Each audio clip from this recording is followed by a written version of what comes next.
Hey, I'm Chase from On the Table Gaming, and today we're going to talk about expanding the forces in the A Song of Ice and Fire, the miniatures game, basic starter set. Specifically, those of House Stark.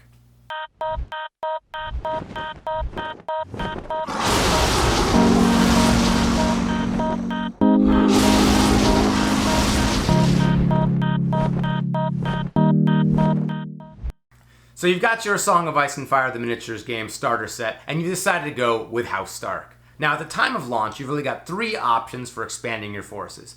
You can purchase an additional Heroes Box 1, the Tully Sworn Shields, or the Stark Bowmen. Now, each of these units is going to come with its own unique playstyle that's going to allow you to customize your lists in a variety of different ways, really tailoring the Stark playstyle to your needs. So I'm going to talk through each one of these units and suggest what I think you should purchase as the first unit expansion. Now, right off the bat, you should consider the Hero Box 1. Now, you've got your starter set forces, and this unit expansion is going to allow you to field a new commanders, new attachments, and really take the units that you already have, and just by switching in different attachments or commanders with new tactics cards, play the game in an entirely different way. So it comes with some great sculpts, and let's just talk about the actual models that are included within. So you've got Brynden Tully, Roderick Castle, Eddard Stark, Howland Reed, Bran Hodor, and of course, accompanying Bran, you've got the Direwolf Summer. Now, this also comes with tactics cards, so 3 NCU cards, so you can actually have additional ways to play on the tactics board. And really, as far as an initial investment, this is going to really change the game in its entirety and is a strongly suggested purchase. That being said, another strong purchase is the Tully Sworn Shields. Now, what makes this unit so great is that it's going to allow you to play the Starks in a way that's very different from their typical lists. The Starks do a lot of damage, and as they take damage and their units start to attrition, they're still able to punch out more wounds as they're getting weakened, as opposed to maybe the Lannisters, who as their defensive lines go down, their attack stats decrease dramatically. Well, the Tully Sworn Shields are actually very different in that they can take a hit very well. They've got a 3+ armor save and have a special order which allows them to block D3 hits. Now, this is going to make this unit a real rock.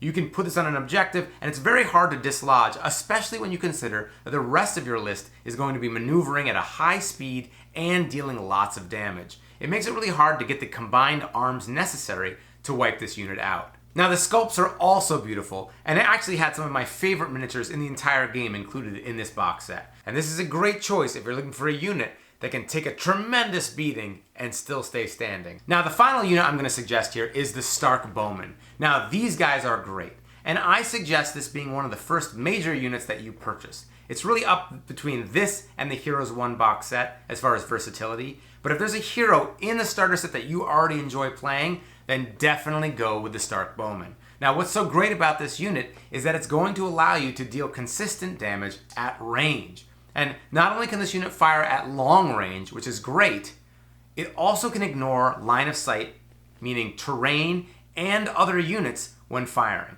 And this is what makes this unit amazing. Units are going to bunch up and get in the way of each other, and this unit can consistently fire over into your opponent. Now, also, you have to think of the Stark tactics here. You can retreat from a unit and then have this unit activate and fire back into them. You can support units that are maneuvering to the sides, and if someone turns to face that unit, now these guys can be firing into the flanks or rear to get additional modifiers on their opponent's armor. The flanking and rear damage modifiers are included in ranged attacks. Finally, if this unit doesn't shift before it attacks, it gets +4 dice to its attack roll, which means at full strength it's shooting 10 dice. This unit is able to deal damage without having to worry about getting counterattacked.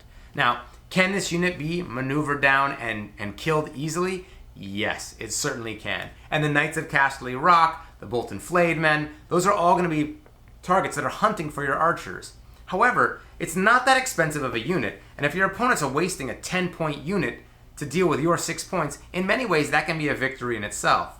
But the real thing is that the Stark forces are so maneuverable that when it comes to protecting this unit, your troops can get to where they need to be to actually protect this unit. Whereas the Lannister forces, much slower, struggle maneuvering in the same way that the Starks can. The crossbowmen are going to be sometimes a little bit harder to protect, especially because they've got to maneuver out to get a shot on their opponent, while these guys can shoot from relative safety, especially over terrain.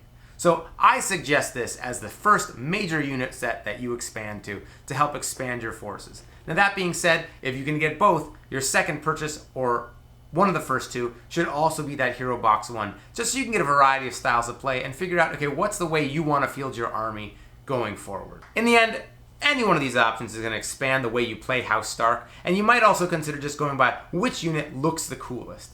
But I do think getting practice with ranged units is going to help you down the long run as you develop another set of skills that can be reinforced and transferred to new units coming into the game. You're already playing a faction that is highly maneuverable, so you're going to get good at moving troops on the battlefield. The second thing that you really want to focus then is how can you use ranged units to their maximum advantage. If you're looking for additional advice on how to use these units, be sure to check out A Song of Ice and Fire's podcast. It's on iTunes on the Table Gaming. Also find us on Facebook, and regardless of what you end up purchasing out of these 3 core units, we hope that you get your models on the table.